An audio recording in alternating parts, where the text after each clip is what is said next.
বন্ধুরা, আজকে আমি আবার চলে এসেছি। আপনারা সবাই ভালো আছেন তো? এই যে দেখুন, আলু, পটল, গাজর সব কেটে নিয়ে চলে এসেছি, ধুয়ে নিয়ে। এবারে রান্নাঘরে যাব, রান্না করব। চলুন বন্ধুরা, রান্নাঘরে যাব, রান্না শুরু করব। নুন জ্বালিয়ে নিয়েছি, এবার কড়াটা বসিয়ে দিচ্ছি।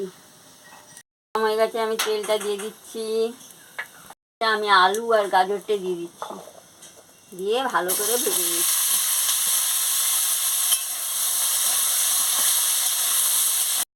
দিয়ে দিচ্ছি, নুনটা দিয়ে দিচ্ছি, দিয়ে ভালো করে ভেজে নিচ্ছি।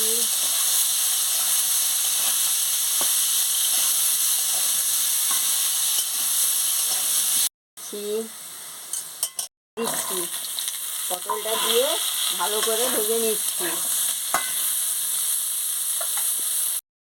পটলগুলো ভাজা হয়ে গেছে, এবার আমি নামিয়ে নিচ্ছি। তেলটা দিয়ে দিচ্ছি পরিমাণ মতন।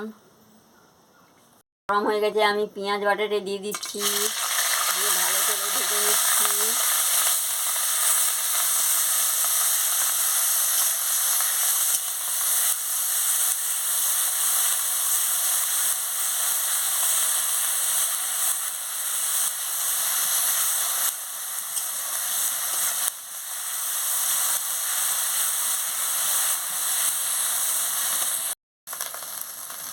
এবার আদা বাটা রসুন বাটা দিয়ে দিচ্ছি, দিয়ে ভালো করে মশলাটাকে ভেজে নিচ্ছি।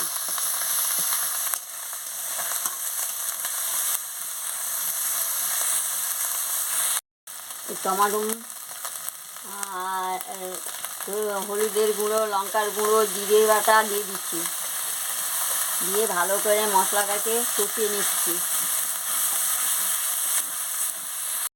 হয়ে গেছে আলু, গাজর আর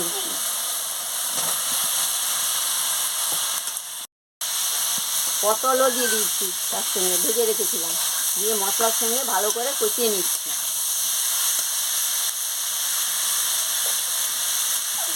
দিয়ে দিচ্ছি,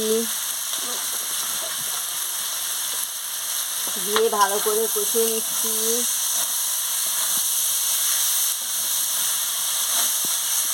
হয়ে গেছে, আমি পরিমাণ মতন জলটা দিয়ে দিচ্ছি, জলটা দিয়ে ভালো করে ফুটিয়ে নিচ্ছি।